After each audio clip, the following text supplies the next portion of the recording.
Oke, masuk ke pekerjaan saniter, teman-teman. Saniter itu adalah pekerjaan yang berhubungan dengan air, ya. Jadi, gampangannya kalau yang pekerjaan itu basah, itu masuk ke saniter. Nah, biasanya ada di gambar rencana pipa air bersih dan air kotor.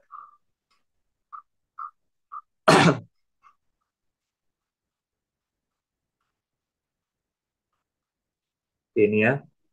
Nah, rencana sanitasi. Nah, yang pertama harus mengikuti legenda ini, teman-teman ya. Kita tinggal mengikuti ini aja. Ada berapa item nih? 1, 2, 3, 4, 5, 6, 7, 8, 9, 10, 11, 12, 12 ya. Tinggal masukin aja. Nah, yang paling mudah itu adalah pekerjaan ngitung sapi tank dan sumur resapan. Ya. Nah, ada beberapa orang yang mendetailkan pekerjaan itu ya. Dalam artian didetailkan itu gali itu berapa kubik, masang bata itu berapa. Nah, kalau saya enggak, teman-teman ya. Saya biasanya itu untuk pekerjaan septic tank dan sumur itu saya pakai satu LS lamsam ya, borongan ya. Boleh juga pakai satu unit juga boleh ya. Yang penting ukurannya di gambar sudah jelas, biasanya tuh sudah ada tuh tukang-tukang yang spesialis bikin septic tank. Kemudian untuk pekerjaan misalnya pipa air bersih, teman-teman, ada yang setengah dim, ada 3 dim, ada 4 dim. Apa bedanya? Kalau setengah dim ini untuk air bersih, kalau 3 dim ini untuk air kotor. Air kotor itu kayak kita setelah mencuci piring, itu ada buangannya itu pakai air pipa air kotor. Kemudian misalnya kita mandi, hasil mandinya kita itu lewat pipa air kotor juga. Terus kalau pipa 4 dim air kotoran itu untuk yang menuju septic tank ya. Biasanya dari kloset menuju ke septic tank. Oke, sekarang kita coba hitung yang pipa air bersih, teman-teman. Nah, di sini memang secara penggambaran seperti ini ya, teman-teman ya. Tapi biasanya pemasangan dari pipa ini tidak seperti ini ya. Biasanya kadang ditempelkan ke dinding rumah. Nah, tapi kenapa gambar seperti ini? Ya karena memudahkan aja. Karena nanti kalau semuanya taruh di dinding, ketutupan dengan gambar apa namanya garis-garis dinding ya. Makanya biasanya sama arsiteknya itu ditaruh seperti ini supaya tahu nanti ini lewat mana nih ya. Nah, kayak gitu. Nah, di sini yang warna biru ini menjadi pipa air bersih, teman-teman. Jadi kita harus hitung ya. Nah, kalau ini secara realita di lapangan, pemasangannya nanti seperti ini. Dipasang di dinding ini, ya. Kemudian masuk ke sini, ya. Masuk ke dinding ini, teman-teman. Nah, kemudian nanti masuk ke sini, sorry, masuk ke sini untuk dipasangi wastafel di sini, apa, keran di sini, ya. Nah, terus ini lurus lagi, ya, lurus. Nah, di sini nanti ada tanda panah, artinya dia itu naik, nanti naik ke atas tandon, ke lantai 2. Nah, nanti kita hitung secara terpisah ya. Terus ini lurus, di sini masuk ke apa namanya tempat cuci piring, di sini masuk untuk tempat cuci mobil ya. Biasanya PDAM itu di depan ini, kalau nggak salah ke sini nih. Kemarin ya PDAM-nya di sini PDAM. Nah, cara ngitungnya bagaimana? Nah, ini teman-teman, ini cukup mudah ya.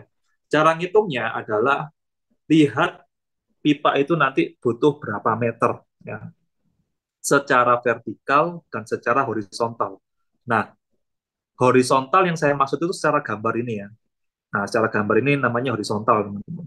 Tapi kalau vertikal itu secara potongan ya. Jadi kayak misalnya ketika kita itu masang pipa, itu nggak mungkin semuanya ditaruh di posisi bawah kan. Nah, pasti ada yang naik. Misalnya kita mau masang keran. Berarti kan pipa itu dari yang awalnya di bawah naik dulu ya 1 meter misalnya. Naik dari posisi bawah itu naik 1 meter. Nah, nanti itu yang vertikal. Nah, sementara kita hitung yang horizontal horizontal dulu. Nah, yang horizontal itu hitungannya gampang. Berarti dari ujung bangunan depan ke ujung bangunan belakang kita dapat 12 meter ya, teman-teman. Nah, itu yang dimasukkan ya. Masukkan ke sini ya. Misalnya panjang pertama 12. Terus panjang kedua berapa?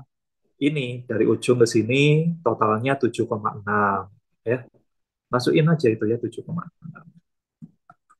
Kemudian yang sisi samping tadi dari ujung sini ke ujung sini berapa? Nah, ini bisa dijumlahkan. 2,5 tambah 3 itu 5,5. 5,5 tambah 1,5 berarti berapa? 7 ya. 7 tambah 1,5 misalkan 8,5. Masuk ke sini 8,5. Oke ya.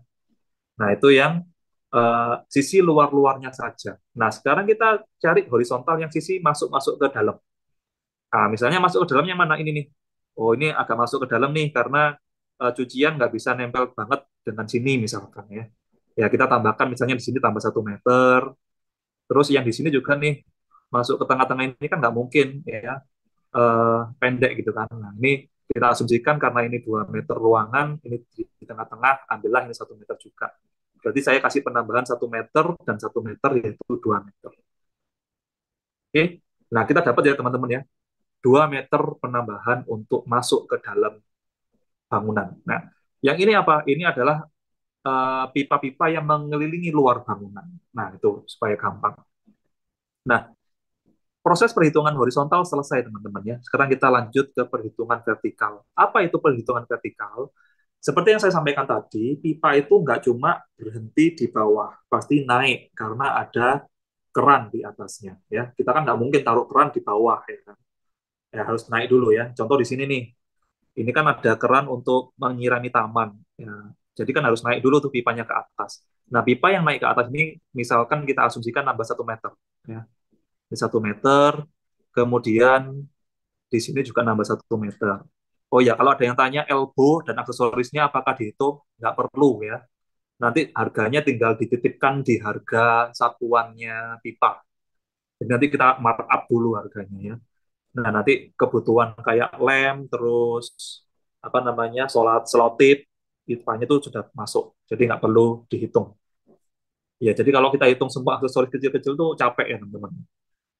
Ini satu, naiknya 1 meter, ini naik 1 meter ya.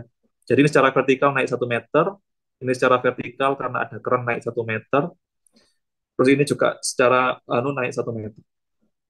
Berarti berapa? Satu tambah satu tambah satu 3 meter.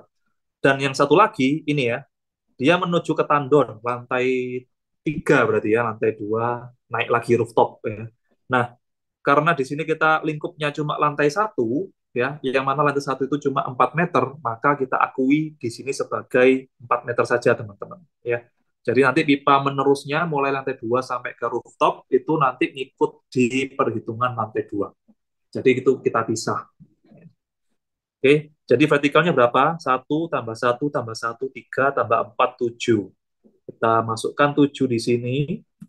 Hasil akhirnya tinggal kita jumlah, satuannya meter lari ya. Pipa juga ini meter lari, ini meter lari.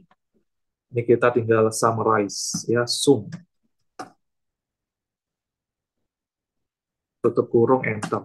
Dapatlah 37 meter untuk pipa lantai 1 saja. Lantai 2 bagaimana? Nanti hitung lagi setelah seluruh lantai 1 selesai. Ya, lanjut ke pipa air kotor, 3 dim. Kalau pipa air kotor itu pipa yang dibuang dari apa namanya, afur ya. Biasanya itu masuk ke sumur resapan ya, biasanya. Ada juga orang-orang yang masuk dan buangnya ke got. Nah, itu menurut saya jangan ya. Harusnya diolah dulu lah di pipa apa di sumur resapan. Nah, sumur resapan itu dari sini ya, biasanya dari afur.